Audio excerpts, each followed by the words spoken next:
guys, minggu ini cukup padat ya. Jadi ada beberapa activity. Pertama, ya seperti biasa kita ngejalanin layanan untuk klien ya. Jadi ngerjain project untuk predictive analytics. Kemudian ada juga untuk corporate training ya. Jadi bagaimana eksekutif bisa meng-acquire skill set untuk transform data menjadi insight. Dan selain itu kita juga ada partnership guys dengan beberapa perusahaan untuk menjalankan bootcamp analytics ya. Salah satunya dengan startup kampus akan jalan guys di Februari untuk batch keempat, dan informasinya ada ribuan yang daftar dan akan diseleksi hanya 150 something. Kita akan jalankan bootcamp dan aku diminta sebagai subject matter expert, dan kita ngajak beberapa senior data scientist yang udah pengalaman ngerjain project bareng di kita. Terus padat juga guys untuk ngembangin prototype. Nah, ini penting sekali. Kita nggak hanya ngerjain project development, tapi kita sustain untuk doing research dan publication.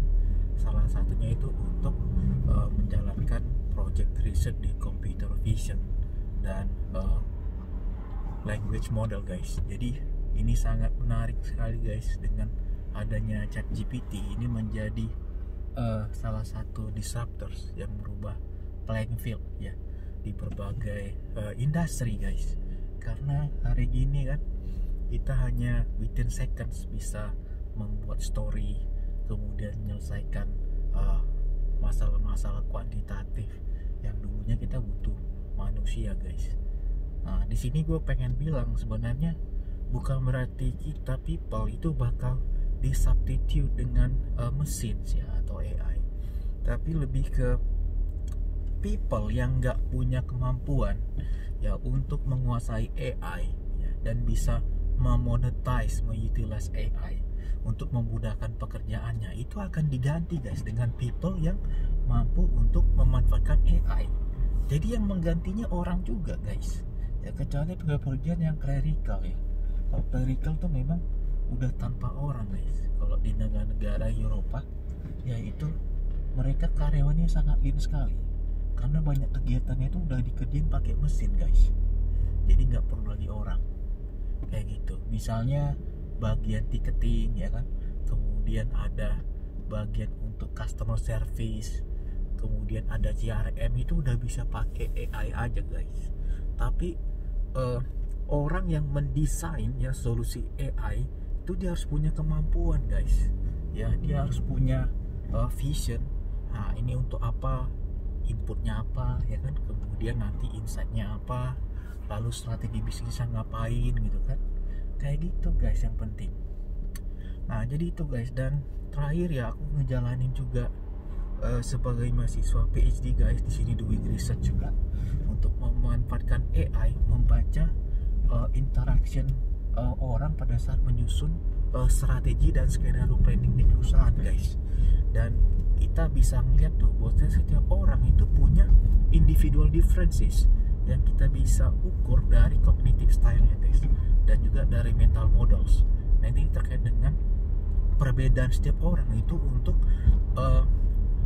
mempersepsikan yaitu external turbulence atau disturbance ya yang terjadi di lingkungan bisnis, lalu memproses informasi dari market ya, kemudian mendesain strategi. Itu setiap orang akan berbeda-beda guys. Nah itu dipengaruhi oleh cognitive style sama mental models guys.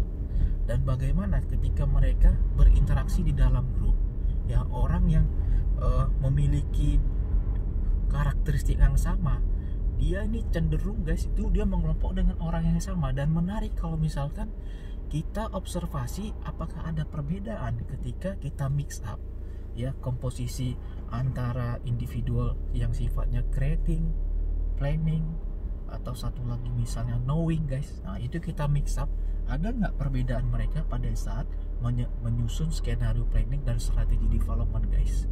Dan bagaimana mengukur perbedaannya nih, ini menarik banget guys. Jadi kan kita harus bisa nih mengukur perbedaannya nih. Nah, aku ngukurnya dari verbal sama non verbal respon guys. Jadi kalau verbal itu berdasarkan wording yang mereka tulis pada saat mereka membuat bisnis canvas guys. Sementara non verbal itu aku menggunakan AI, yaitu berdasarkan yang pertama itu face detection ya, dari raut wajah ya kan, kemudian facial emotion guys. Jadi dari kira-kira apa namanya, ekspresi wajahnya, emosinya itu dia senang, susah gitu kan, dia marah, surprise ya, kayak gitu guys.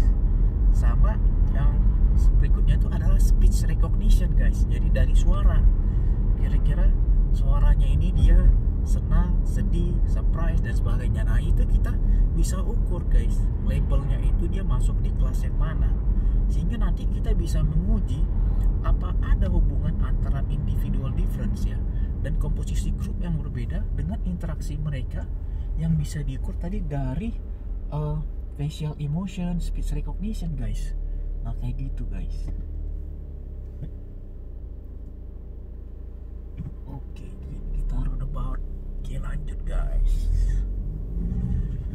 Nah ini abis pulang Jumatan guys dan cukup padat. Gua kayaknya salah masuk jalur nih. Kita putar di fuel station. Nah jadi di sini guys, kalau misalnya udah salah jalan nggak bisa langsung muter guys. Beda sama di Indonesia, kita bisa langsung seenaknya aja guys.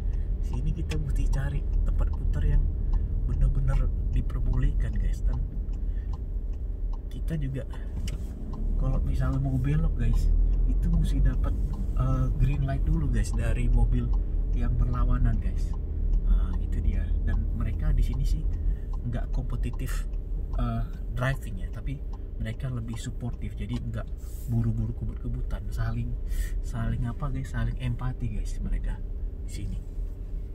Nah ini kita udah muter guys di salah satu fuel station. Ini aku habis Jumatan di tengah antara Edinburgh dengan Glasgow guys. Jadi gue tinggal di tengah-tengah biar enak guys. Liburan bisa ke Edinburgh ya kan, kuliah bisa di Glasgow guys. Jadi seru banget. Dan ini dua kota ini 2 dari 5 kota terbesar di dunia untuk sektor pariwisata guys. Jadi destinasi favorit. Seru guys. Dan buat lu yang mau sekolah ya kan, atau mau karir, wah rekomen lah kesini guys. Di sini orangnya apa namanya, life balance guys. Jadi kerja itu nggak kerja rodi ya, tapi mereka once kerja itu produktif banget. Nah itu salah satu PR tuh, kenapa ya kalau orang Western itu ya kan dengan jumlah jam kerja yang lebih sedikit tapi hasilnya lebih banyak guys. Itu kalau pernah gue kaji secara ekonomi guys, itu kalau kita lihat ya, itu kan model pertumbuhan ekonomi itu ada macam-macam guys. Dan terakhir itu yang paling berkembang itu adalah pertumbuhan berdasarkan teknologi dan inovasi guys. Jadi kenapa mereka jumlah jam kerja yang lebih sedikit tapi secara produktivitasnya dia lebih tinggi? Karena ya kan, karena dia mengandalkan teknologi guys. Jadi untuk support pekerjaannya dia udah berbasis teknologi, dan itu sangat produktif hasilnya guys. Misal tadi yang gue bilang, oh mungkin sebagian kita melakukan CRM dengan manual guys. Nah di sini udah automate guys. Jadi nggak perlu dia ngirim email ya kan secara manual, dia udah automate. Dia hanya ngeset aja pertama segmen marketnya siapa ya kan, kemudian target lokasinya di mana, lalu produk apa yang mau kita pasarkan sesuai dengan preferensi orang guys. Ya kan, jadi dia sudah mengandalkan itu teori, menggunakan sistem recommendation guys, itu berbasis machine learning. Kemudian dari situ guys, dia bisa dapat tuh ya kan, oh berarti nanti juga ditentukan jam berapa yang paling efektif untuk ngasih iklan ya, atau ngirim layanan gitu ya. Nah itu udah bisa diukur juga guys, gitu guys. Nah itu yang bedain ya kan. Lalu sehingga yang ngejalanin pekerjaan manual ya, yang clerical itu udah mesin guys, bukan manusia lagi ya kan. Terus tanyaannya, manusianya ngapain? Dia ngerjain kerjaan lain guys. Misalnya nanti mendesain satu solusi ya, misalnya oh nih dari CRM kita udah dapat nih misalnya profile customer ya kan, mana loyal customer, mana seasonal, mana emerging, ya kan, mana yang customer mereka lebih fokus ke quality, ada yang ke affordability dan macam-macam. Dan ini approach-nya beda-beda guys. Nah itu dengan menggunakan pendekatan unsupervised learning dengan clustering, nah, kita bisa memprediksi ya kan kelompok customer tadi, sehingga pendekatannya akan berbeda-beda guys. Ya kan, kalau misalnya customernya lebih concern ke kualitas, ya jangan kita kasih diskon guys, tapi kita benar-benar maintain kualitinya guys. Kita kasih service dia yang benar-benar luxury, yang benar-benar high quality dan sebagainya.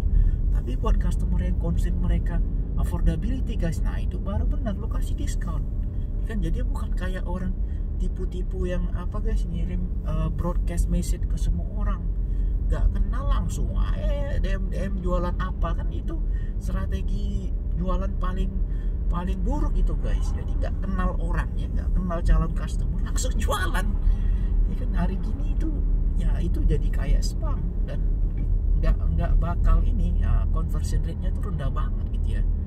Nah, itu guys, jadi hidup kita banyak berubah lah di tengah AI ya kan.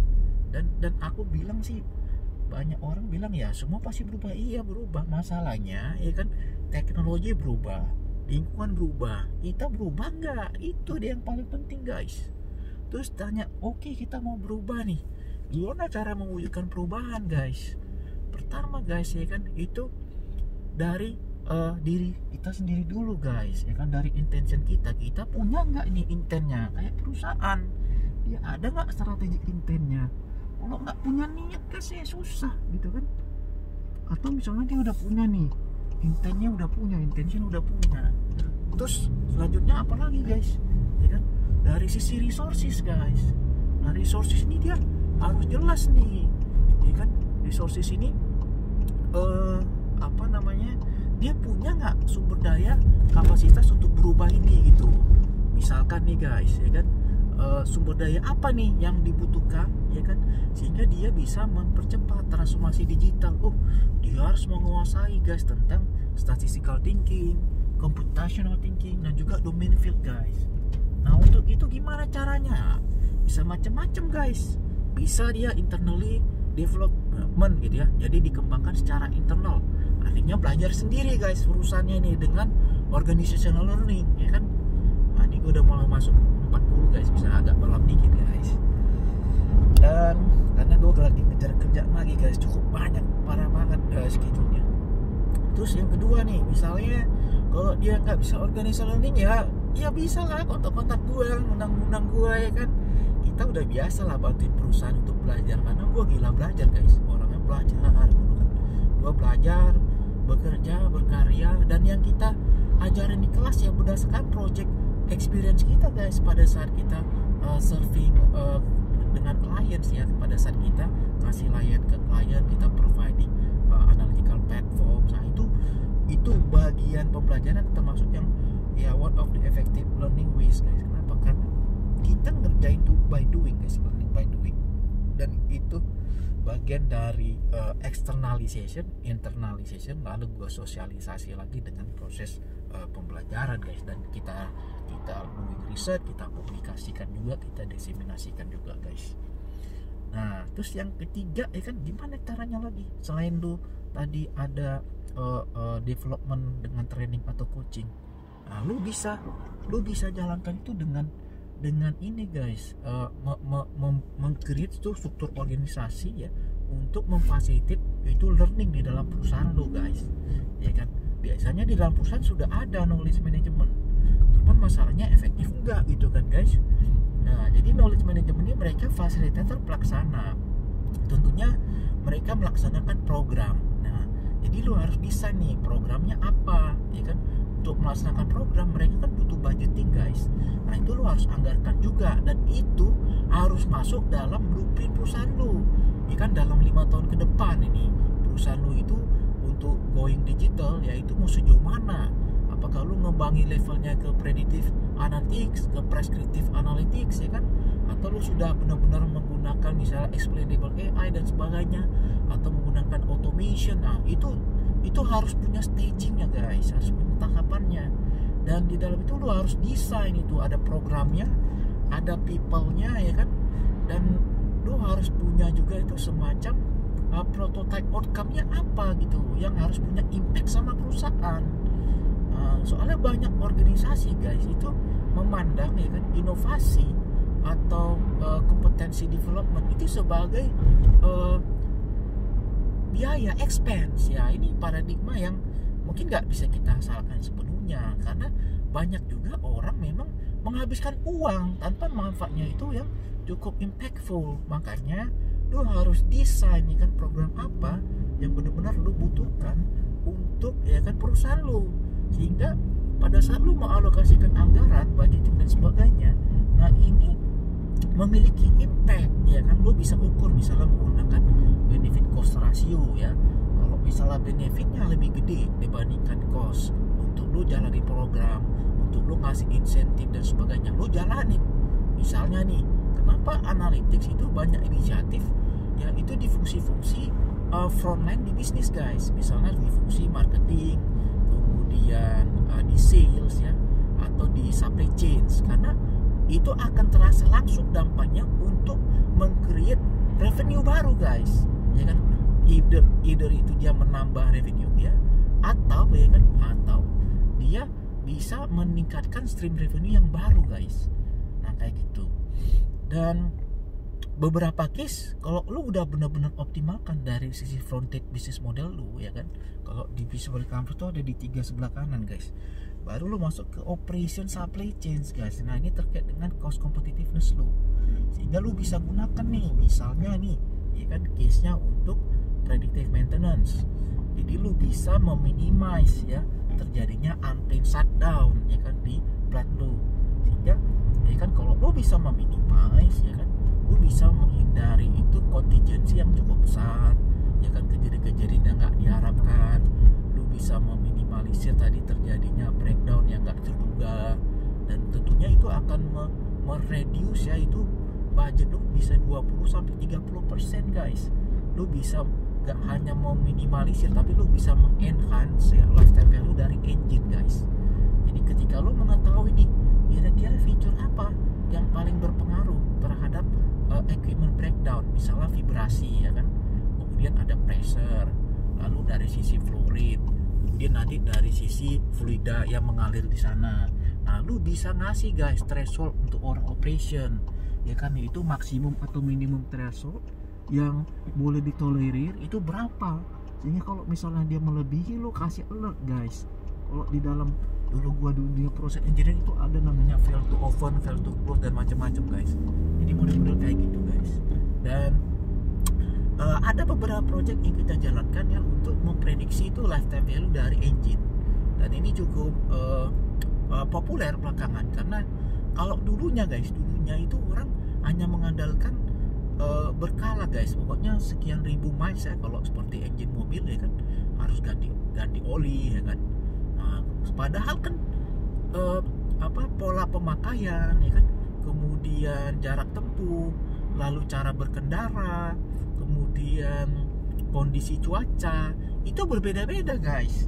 Padahal sebenarnya bisa jadi ya kan jarak tempuh kita masih lebih banyak lagi, tapi kita udah duluan maintenance ya kan, sehingga di situ lu ya kan lu kehilangan ya itu namanya kehilangan profit ya, yang harusnya lu persepsikan lu dapat. Lu masih bisa meningkatkan value dengan utilisasi ini, tapi lu udah keburu breakdown. Tapi karena lu nggak tahu, lu pakai rule of thumb sekian ribu miles lu breakdown ya kan. Atau sebaliknya, lu ngerasa masih aman-aman aja, terus itu dia keburu rusak, itu juga bahaya guys. Nah kira-kira itu guys.